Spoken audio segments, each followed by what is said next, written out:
الحمد للہ رب العالمین والصلاة والسلام علی اشرف الانبیاء والمرسلین نبینا محمد وعلی آلہ واصحابہ اجمعین اما بعد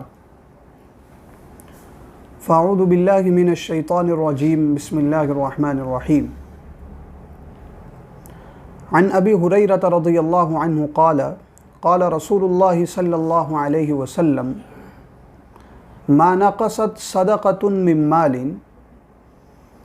وما زاد اللہ عبدا بعفو الا عزا رواہ مسلم فی کتاب البر والصلہ۔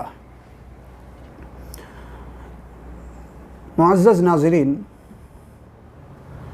صحیح مسلم کتاب البر والصلہ کی ایک مختصر سی روایت آپ کے سامنے پیش کی گئی۔ راوی حدیث ہے حضرت ابو ہریرہ رضی اللہ تعالی عنہ، فرماتے ہیں اللہ کے نبی صلی اللہ علیہ وسلم نے ارشاد فرمایا ما نقصت صدقۃ من مال، کہ صدقہ مال میں سے کچھ بھی کم نہیں کرتا ہے۔ وما زاد اللہ عبدا بعفو الا عزا، اور اللہ رب العالمین معافی کے ذریعے آدمی کو عزت دیتا ہے۔ یہ مختصر سی روایت ہے۔ اس روایت کے تحت آج کی گفتگو کا جو موضوع ہے وہ موضوع مال اور عزت میں اضافے کا اہم سبب۔ محترم ناظرین، ہر انسان چاہتا ہے کہ اس کے پاس جو مال ہے اس مال میں بڑھوتری ہو جائے، وہ مال زیادہ ہو جائے۔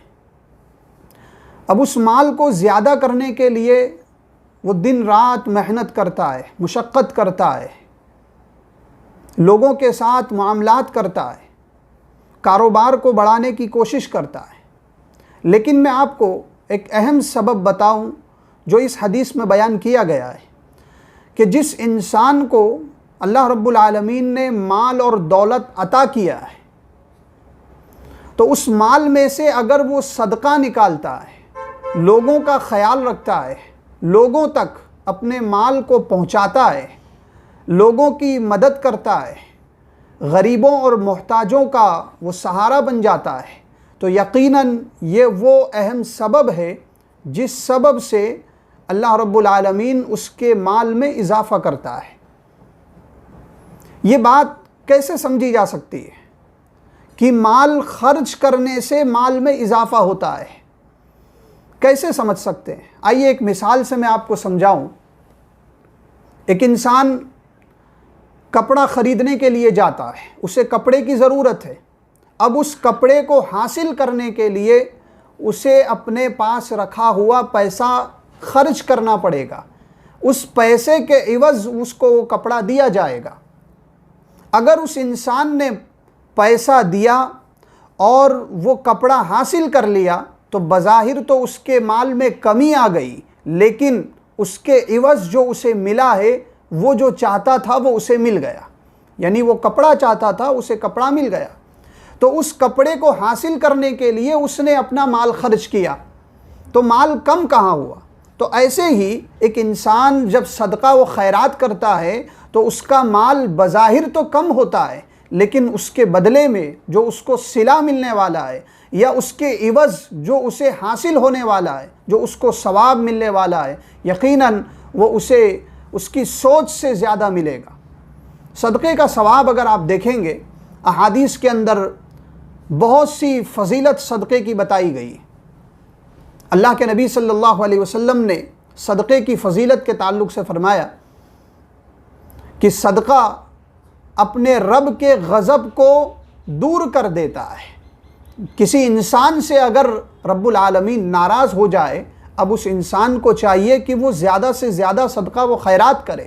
یہ وہ عمل ہے جس عمل کی وجہ سے اللہ رب العالمین کا غصہ بھی دور ہو جاتا ہے، اور ایسے ہی انسان کے گناہ بھی معاف ہو جاتے ہیں۔ صدقات یہ ایک ایسا عمل ہے کہ صدقہ کرنے سے انسان کے گناہ بھی بجھا دیے جاتے ہیں، دور کر دیے جاتے ہیں۔ اور حدیث میں مثال دی گئی جس طرح سے پانی آگ کو بجھا دیتا ہے، اسی طرح سے یہ صدقہ انسان کے گناہوں کو مٹا دیتا ہے۔ تو بہت زیادہ فضیلت ہے۔ تو اس عمل کے ذریعے سے، اس سبب کے ذریعے سے مال میں اضافہ کیا جا سکتا ہے۔ اسی بات کی طرف اللہ کے نبی صلی اللہ علیہ وسلم نے اشارہ دیا ہے کہ ما نقصت صدقۃ من مال، کہ صدقہ کرنے سے مال میں کچھ بھی کمی نہیں آتی۔ تو لہٰذا جسے اللہ رب العالمین نے مال اور دولت عطا کیا ہے اسے زیادہ سے زیادہ صدقہ و خیرات کرتے رہنا چاہیے، اور خصوصاً ان دنوں میں جب کہ پوری دنیا ایک بیماری سے پریشان ہے اور وہیں پر کئی غربا اور مساکین مال کی پریشانی میں مبتلا ہے، اور کئی غریب محتاج ایسے بھی نظر آئے جنہوں نے بھوک کی مار میں اپنی جان تک دے دی، اپنے پریوار والوں کی جان تک لے لی اور خود پھر پھانسی پہ چڑھ گئے۔ اس طرح کے بہت سے معاملات آئے دن ہمارے سامنے آ رہے ہیں۔ وجہ کیا ہے؟ وجہ یہی ہے کہ ان کے پاس مال کی کمی ہے، غربت کا شکار ہو چکے ہیں۔ اسی موقع پر اس حدیث کو جو میں نے منتخب کیا ہے آپ کے سامنے پیش کرنے کے لیے، وہ وجہ یہی ہے کہ جسے اللہ رب العالمین نے مال دیا ہے ان غربا اور مساکین کا خیال رکھا جائے جو مال کے لیے پریشان ہے، غربت کا شکار ہو چکے ہیں، ان تک اپنے مال کو پہنچائے اور ان کے اوپر زیادہ سے زیادہ صدقہ و خیرات کرے۔ یہ عمل آپ کے مال کو کم نہیں کرے گا بلکہ اللہ رب العالمین مال میں اضافہ کرتا ہے۔ قرآن مجید کی مشہور آیت ہے، اللہ رب العالمین نے ارشاد فرمایا وَيُرْبِ الصَّدَقَاتِ، اللہ تعالیٰ صدقات کو بڑھاتا ہے۔ تو جو صدقہ کرتا ہے اس کا مال کم نہیں ہوتا ہے بلکہ اسے بڑھا دیا جاتا ہے کسی نہ کسی شکل میں، یا تو کاروبار میں برکت ڈال دی جاتی ہے، یا تو آنے والی مصیبت سے اسے چھٹکارا مل جاتا ہے، آنے والی مصیبت اس تک نہیں پہنچ پاتی، اور سب سے بڑا جو فائدہ ہے وہ قیامت کے دن ہمیں حاصل ہوگا۔ اگر انسان صدقہ کرتا ہے تو قیامت کے دن جب اسے کڑی دھوپ میں سائے کی ضرورت ہوگی، یقیناً یہی وہ صدقہ ہے جو اسے سایہ دلائے گا۔ حدیث کے الفاظ ہے، اللہ کے نبی صلی اللہ علیہ وسلم نے ارشاد فرمایا کہ ہر آدمی اپنے صدقے کے سائے میں ہوگا۔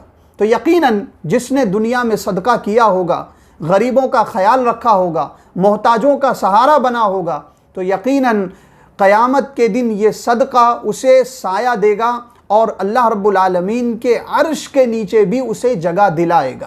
تو یہ فضیلت ہے، اس سبب سے مال میں اضافہ ہوتا ہے۔ ناظرین کرام، جو حدیث آپ کے سامنے پڑھی گئی اس کا جو دوسرا حصہ ہے وَمَا زَادَ اللَّهُ عَبْدًا بِعَفْوٍ إِلَّا عِزًّا، ہمارا جو موضوع ہے مال اور عزت میں اضافے کا ایک اہم سبب، تو عزت میں اضافے کا اہم سبب اس حدیث میں بتایا گیا ہے۔ ہم اور آپ اگر لوگوں کی نظروں میں عزت چاہتے ہیں، لوگوں کی نظروں میں اپنے آپ کو با اخلاق دکھانا چاہتے ہیں، تو اہم سبب بتایا گیا وہ یہ ہے کہ لوگوں کو معاف کرنا سیکھیں۔ کوئی آپ کے ساتھ کیسا بھی معاملہ کرے، آپ معاف کرنا سیکھ جائیں۔ آپ پر کوئی کتنا ہی ظلم کر لے، آپ کا حق کتنا ہی مار لیں، لیکن آپ نے معاف کرنا سیکھ لیا، یقیناً اللہ رب العالمین اس عمل کے ذریعے یا اس سبب کے ذریعے لوگوں میں آپ کو رفعت اور بلندی عطا کرے گا اور آپ کو عزت عطا کرے گا۔ وَمَا زَادَ اللَّهُ عَبْدًا بِعَفْوٍ إِلَّا عِزًّا، قرآن مجید کی آیت کریمہ ہے، اللہ رب العالمین نے ارشاد فرمایا وَلْيَعْفُوا وَلْيَصْفَحُوا أَلَا تُحِبُّونَ أَن يَغْفِرَ اللَّهُ لَكُمْ، لوگوں کو معاف کرنا سیکھیں، معاف کریے، درگزر کریے۔ کیا تم نہیں چاہتے ہو کہ اللہ رب العالمین تمہیں معاف کر دے؟ تو اللہ رب العالمین اس وقت معاف کرے گا جب آپ لوگوں کو معاف کریں گے۔ نبی اکرم صلی اللہ علیہ وسلم کی حدیث ہے، آپ نے فرمایا ارحموا ترحموا واغفروا یغفر لکم، تم رحم کرو تو تمہارے اوپر رحم کیا جائے گا، تم معاف کرو تو تمہیں بھی معاف کیا جائے گا۔ یعنی بتایا گیا کہ پہلے ہمیں رحم کرنا ہے، پہلے ہمیں لوگوں کو معاف کرنا ہے، پھر اللہ تعالی ہماری بخشش کرے گا اور ہمیں معاف کرے گا اور ہمارے اوپر رحمتوں کی بارش نازل کرے گا۔ یہ سبب ہے جو آپ کے سامنے بیان کیے گئے۔ حضرت انس رضی اللہ تعالی عنہ بیان کرتے ہیں کہ میں ایک مرتبہ اللہ کے نبی صلی اللہ علیہ وسلم کے ساتھ تھا، آپ کچھ مال تقسیم کر رہے تھے، ایک دیہاتی آیا، اس دیہاتی نے آپ کی چادر جو آپ نے اوڑھی ہوئی تھی، موٹی چادر تھی، اس چادر کو اس نے کھینچا اور زور سے کھینچا اور کہا کہ مجھے بھی مال میں سے حصہ دیا جائے۔ اللہ کے نبی صلی اللہ علیہ وسلم نے اسے کچھ نہیں کہا اور اتنی زور سے اس چادر کو کھینچا کہ حضرت انس کہتے ہیں کہ جہاں پر چادر کی دھار تھی اس دھار سے اللہ کے نبی صلی اللہ علیہ وسلم کے جسم پر نشان پڑ گئے تھے، اتنی زور سے کھینچا۔ یہاں سوچنے کا مقام ہے کہ اگر ہم اور آپ وہاں ہوتے یا ہمارے ساتھ اس طرح کا کوئی معاملہ کیا جاتا تو کیا ہم پلٹ کر وار نہیں کرتے؟ کیا پلٹ کر ہم اسے نہیں مارتے؟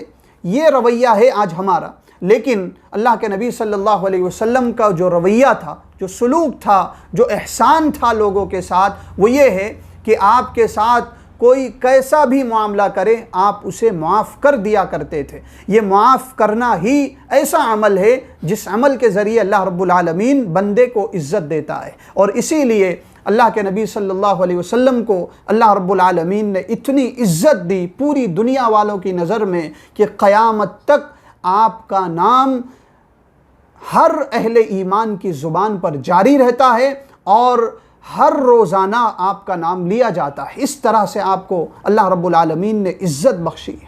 تو وجہ یہی ہے کہ ہمیں بھی معاف کرنا سیکھنا ہے جس طرح سے آپ نے معاف کیا تھا۔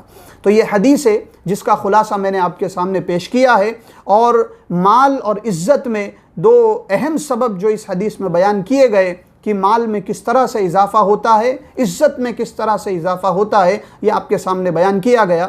ایک آخری حدیث جو آپ کے سامنے میں بیان کر دوں، اللہ کے نبی صلی اللہ علیہ وسلم نے ارشاد فرمایا، جو شخص اللہ کی راہ میں کسی چیز کا جوڑا خرچ کرتا ہے، جوڑا کسی چیز کا خرچ کرتا ہے، اللہ رب العالمین اسے جنت کے دروازوں میں سے بلائے گا، یعنی اسے جنت کے دروازوں میں سے بلایا جائے گا۔ جنت کے 8 دروازے ہیں۔ جو شخص نمازی ہوگا اسے باب الصلاۃ میں سے بلایا جائے گا، جو شخص مجاہد ہوگا اسے باب الجہاد سے بلایا جائے گا، جو شخص اہل صدقات میں سے ہوگا یعنی صدقہ و خیرات کرنے والا ہوگا تو اسے باب الصدقات میں سے بلایا جائے گا، اور جو شخص روزے دار ہوگا اسے باب الریان سے بلایا جائے گا۔ حضرت ابو بکر صدیق رضی اللہ تعالی عنہ نے عرض کیا، اے اللہ کے نبی صلی اللہ علیہ وسلم، کیا کوئی ایسا شخص بھی ہوگا جسے جنت کے ان تمام دروازوں سے بلایا جائے گا؟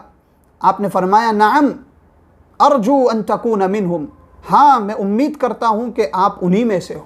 یعنی ایسے بھی کچھ لوگ ہوں گے جنہیں جنت کے 8 دروازوں سے پکارا جائے گا، انہیں دعوت دی جائے گی۔ اللہ رب العالمین سے دعا ہے رب العالمین ہمیں زیادہ سے زیادہ صدقہ و خیرات کرنے، زیادہ سے زیادہ لوگوں کو معاف کرنے کی توفیق عطا فرمائے۔ رب العالمین ہمیں زیادہ سے زیادہ نیک اعمال کی توفیق عطا فرمائے۔ آمین۔ وآخر دعوانا ان الحمد للہ رب العالمین۔ السلام علیکم ورحمۃ اللہ وبرکاتہ۔